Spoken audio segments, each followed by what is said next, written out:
Hello, everyone. This is your average pharmacist here.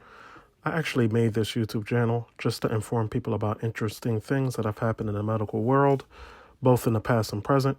And I also made this channel just to talk about many of the medications that you guys use, or maybe a medication your parents or grandparents use.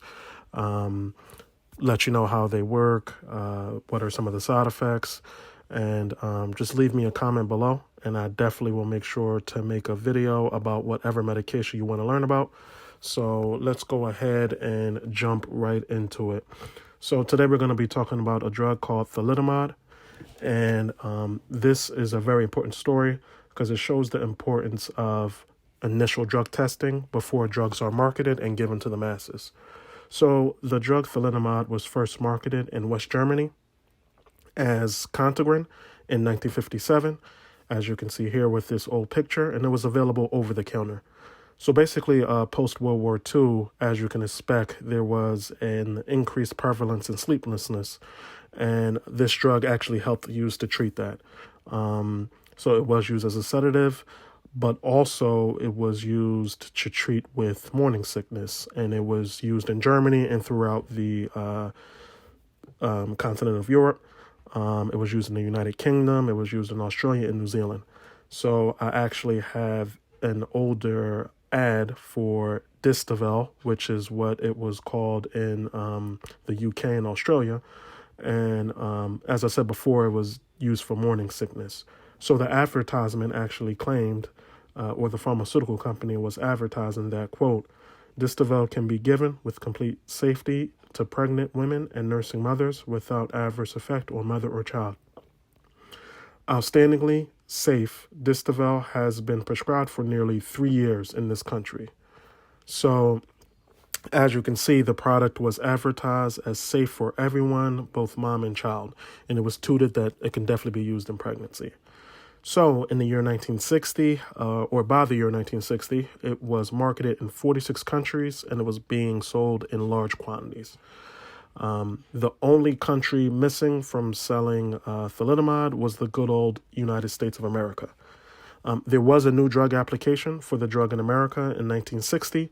The name of the drug was Kevadon, but there was a FDA medical officer. Her name was Frances Kelsey. She really didn't want to approve the drug here in America. She felt as though the application for the drug contained incomplete and insufficient data on both the safety and efficacy of thalidomide.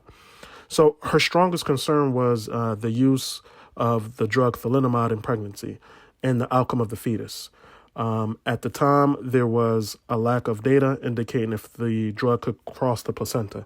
So basically, if a woman is pregnant and she takes a medication and it crosses the placenta, then the unborn child is definitely at risk for having issues when they either are born or issues before they were born. So you can kind of see the gist of where this is kind of going. So in 1961, there was an Australian doctor named William McBride. He was using the drug for morning sickness in his pregnant patients, and he was the first doctor to kind of put the link between thalidomide and birth defects. So what happened in 1961 is he actually began to see severe birth defects in the babies he was delivering. The babies had shortened, absent, or flipper-like limbs.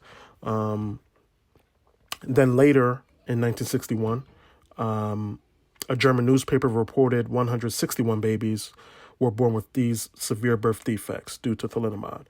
And then I actually have some pictures of how the babies were born. As you can see, they do have some flipper-like digits or fingers, and then what happened with their toes also. So all these problems caused the manufacturers of the drug in Germany to stop distributing it. And then a lot of countries later kind of followed suit with that. So by 1962, it was banned in most countries. And in this short time period, as I discussed before, it was first approved in 1957, and it was banned in most countries by 1962.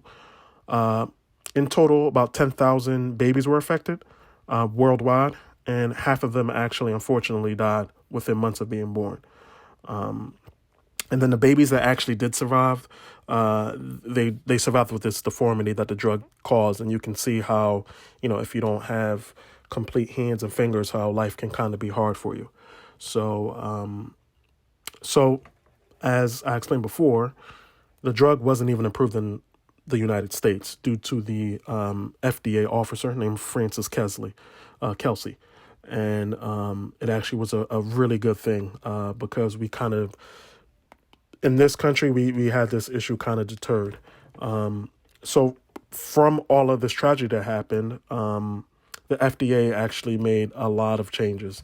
And the Culver-Harris Drug Amendment Act was passed, and that was in 1962. So basically from that act, the drug manufacturers actually had to prove that their medications were both safe and effective before they were marketed. So from that, the drug approval process was much more rigorous. It's tightly regulated. It often can take a decade for drugs to get approved, and a lot of drugs that get new drug applications aren't even approved. So they're really kind of stringent in what they're going to approve or not approve now. So that being said, thalidomide actually didn't go away. It actually is still used today. It's used to treat multiple myeloma, which is a form of cancer, and it's actually used to treat leprosy. I believe it was approved in 1998. So it is used. Obviously, it's not used in pregnant women, but it is used for these two disease states. So I just wanted to make my first video short, to the point, just to kind of give you some good knowledge that you probably didn't know before. So if you kind of liked what you heard today, please give my page a like. And if you could subscribe, that'd be great. And also, if you want to know about any drugs, obviously prescription drugs, or, any drugs you've seen being used in movies or, anywhere else, and you kind of want to know what it is, what it's used for, what are the side effects, definitely comment, and that will definitely be my next video. And I'll see you guys next time. Thanks for listening.